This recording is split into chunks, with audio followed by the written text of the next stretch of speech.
अस्सलाम वालेकुम। मार्केट में मुख्तलिफ तरह के कफ सिरप अवेलेबल हैं और हम में से अक्सर लोग ये कफ सिरप ट्राई भी कर चुके हैं। लेकिन कफ सिरप की चॉइस रैंडम बिल्कुल नहीं होती, बल्कि डिजीज स्पेसिफिक होती है। आज की इस वीडियो में मैं आपको बताऊंगा कि कफ कितने टाइप की होती है, कफ सिरप कितने टाइप के हैं और आपकी कफ के लिए कौन सा सिरप बेस्ट रहेगा। तो चलिए इस वीडियो को स्टार्ट करते हैं। व्यूअर्स, पहले जान लेते हैं कि कफ कितने टाइप की होती है। नंबर 1 है ड्राई एंड इरिटेटिव कफ। इसमें पेशेंट का गला खुश्क रहता है और पेशेंट के गले में खराश रहती है। ये खांसी अमूमन रात के टाइम बहुत ज़्यादा बढ़ जाती है। नंबर 2, वेट एंड प्रोडक्टिव कफ।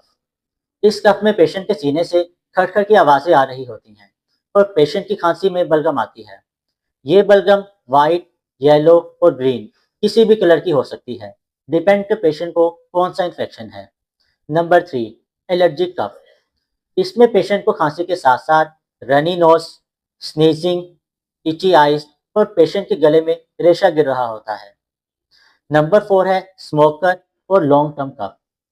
ये खांसी अमूमन मरीजों को सुबह के टाइम ज़्यादा आती है। इस खांसी में कफ सिरप इतने ज़्यादा इफेक्टिव नहीं होते। तो व्यूअर्स, अब बात करते हैं कि कफ सिरप कितनी टाइप्स के अवेलेबल हैं। नंबर 1 है हमारे पास एंटी टसिव ग्रुप। ये आपकी खांसी को फौरन रोक देते हैं। ये आपकी कफ रिफ्लेक्स को ट्रिगर होने से रोकते हैं। Number 2, expectorant group. ये ग्रुप आपकी बलगम को ना सिर्फ ये कि पतला करते हैं, बल्कि जिस्म से बाहर निकालने में भी हेल्प आउट करते हैं। नंबर 3, हर्बल और नेचुरल ग्रुप। इनकी पावर माइल्ड से मॉडरेट होती है और ये माइल्ड से मॉडरेट कफ में ही दिए जाते हैं। ये इन कफ सिरप की चॉइस ज़्यादातर बच्चों में दी जाती है। नंबर 4, एंटीहिस्टामीन और एलर्जिक कम्बो। ये ग्रुप आपकी ना सिर्फ खांसी को रोकता है, बल्कि आपकी रनी नोज, इची आइज और पोस्ट नेचर ड्रिप के लिए भी इफेक्टिव है। तो व्यूअर्स, आपके लिए कौन सा सिरप बेस्ट रहेगा? अगर आपको ड्राई कफ है तो आपके लिए बेस्ट है एंटी टसिव ग्रुप। ये आपकी खांसी को फौरन रोक देगा और आपकी नाइट टाइम कफ के लिए भी काफ़ी ज़्यादा इफेक्टिव है। व्यूअर्स, इसमें हमारे पास ब्रिटानिल और डेक्स्ट्रोमेथोर्फन जैसे ब्रांड्स अवेलेबल हैं। ये कफ सिरप आप कभी भी अस्थमा में नहीं दे सकते और कोशिश करें कि कफ सिरप के साथ साथ नीम गर्म पानी, स्टीम या नेबुलाइजर का भी इस्तेमाल करें। अगर आपकी खांसी बलगमी है तो आपके लिए एक्सपेक्टोरेंट ग्रुप सबसे ज़्यादा इफेक्टिव है। ये आपकी बलगम को पतला करेगा और खांसी के जरिए जिस्म से बाहर निकालेगा। इसमें अक्सर पेशेंट कंप्लेन करते हैं कि उनकी खांसी पहले से ज़्यादा बढ़ गई है, लेकिन एक्सपेक्टोरेंट इसी तरह काम करते हैं।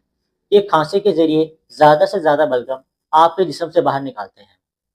व्यूअर्स, अगर आपको खांसी के साथ साथ एलर्जी का इशू है, जिसमें रनी नोज, आंखों में खारिश या फिर गले में रेशे का गिरना है, तो आपके लिए एलर्जी कम्बो सिरप बेस्ट है। इसमें सबसे ज़्यादा फेमस ब्रांड है एसीफाइल का। व्यूअर्स, अगर आपकी खांसी 3 हफ्ते से ज़्यादा लंबी हो गई है या फिर आपकी बलगम में खून आ रहा है या फिर खांसी के साथ साथ आपको बुखार है और आपका वजन कम हो रहा है, तो सिर्फ कफ सिरप पर रिलाय मत करें। ज़रूर अपने किसी करीबी डॉक्टर से रब्ता करें। व्यूअर्स, उम्मीद है कि आपको समझ आ गई होगी कि आप अपने कफ के मुताबिक कैसे अपना कफ सिरप चूज़ कर सकते हैं। अगर आपको आज की वीडियो पसंद आई हो तो इसको लाइक करें और चैनल को सब्सक्राइब करें ताकि आपको मज़ीद हेल्थ रिलेटेड वीडियोस मिलती रहें। Take care.